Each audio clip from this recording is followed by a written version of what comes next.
He is a genuine, phenomenal human being, and I feel like those people are really, really rare when you come across them. He has done everything he possibly can to help me as me and as an artist to make my passion, my dream happen. I think that's what's something that separates him and is unique about him is that he's able to still be this really gung-ho artist and prolific artist and commit so much of his time presenting elsewhere, presenting other people's work.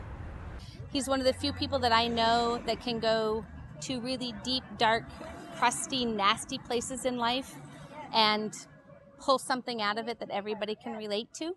My first painting was really done on a piece of cardboard that I had found, and I just wanted to learn how to paint. Like, I just started drawing abstract things and just kind of working with the medium. I didn't go to art school, so I basically just had to learn how to paint on my own. Right at the same time I started this mural, I left my job. I was I was a paralegal. I had a corporate desk job, and I was painting at that time. So since then, I've just been painting. I mean, art's a pretty personal thing, but like even though when you live paint in front of people, like I've learned a lot of stuff about myself just there. Like you can just keep going. Like you can just keep making color choices, and everything you think may be a mistake, it's probably going to turn out to be something later. Painted an abstract painting one time, and I figured out like, oh shit, there's a face in there. You know, so like that's where it all started to come to being. I think the way that I paint is pretty important for like to show kids how to paint, because I'm not really trying to paint anything that's in my head. I'm trying to paint what I'm capable of doing. Just what is right before me is all it is.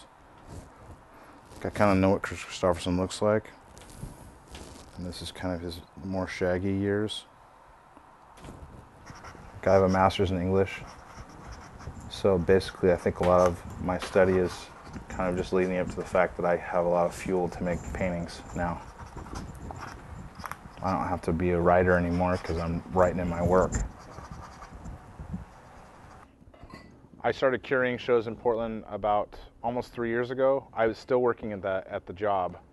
Sam Adams' office called me and said, they asked me if I wanted to curate City Hall for a gay pride. It's weird, the curating thing just kind of happened. At that point I would show my artwork anywhere, and so I started to just teach other artists how to do that. I mean, I meet artists through people that I know.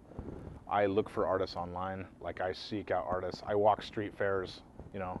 I see an artist that I like and I try to give them a chance. His solo show at Launchpad was a duo show. It was him and Mark Wickham, who was a friend of his that he'd met, this photographer, and Mark really had very little experience showing, and Chris invited him, and they did this huge collaborative show where Mark took photographs and Chris made paintings of the photos. And it was a huge challenge for Chris, and it was a huge challenge and a huge break for Mark. Our thing there was the fact that he had all these photos, and he didn't tell me what the subject matter was. Like, I just have a photo of a child, and I have no idea what the story is. And it worked great because I really got to know who Mark was, and I really got to create a fiction upon someone else's art. You know, that was a special collaboration project. I've had an opportunity in the last year that my work has gotten to a point where I can show outside of Portland, and you know, I can have a bigger name for myself. But to do that, the curating takes so much time. I finally figured, since I'd been basically working as a nonprofit doing this, that I would start a nonprofit. So I found a partner in the community. I'd gone through tons of people, and I chose John Grader, who's a painter and art collector. We have a lot in common as far as collecting art and painting. So I needed someone to actually be my boss, because I'm not the best financial keeper in the world. I read about 3 encyclopedias of how to start up a nonprofit in Oregon, and yeah, man, I just got fired up about it.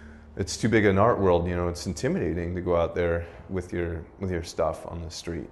Where do I go? Who do I talk to? You know, how do I do this? Even in a coffee shop, there'll be a year waiting list. He got me my very first solo show, which was very, very, very successful. He turned me into the kind of artist who is, I can do everything on my own. He taught me how to hang a show, how to make everything happen, how to promote a show. So I can pretty much do all those things on my own, but at the same time, I could not do it without him. So.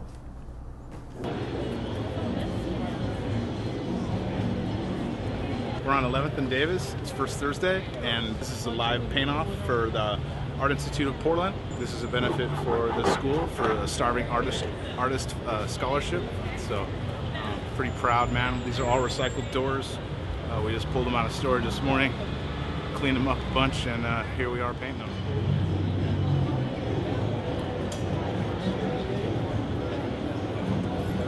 The manor, well, it's a pretty sweet space. I know what they're kind of doing with Milepost 5, the other building across the way, and how they're trying to turn it into like an art living space, so artists who live here and work here.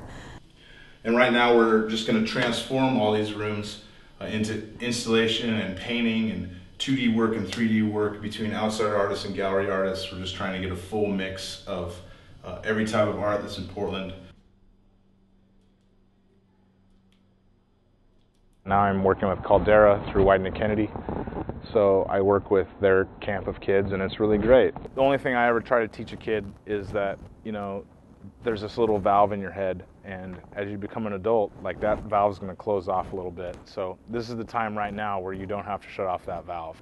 Like, you got a big brain. Like, there's thoughts going on all the time. Even your smallest thought could be your best. Like, who knows what thought was important or what's art. I mean, the community is why I'm in Portland. I mean, that's the main reason why that I stay in Portland, is because I think there's a lot of talented people here, and people work together, and this is a great place to create.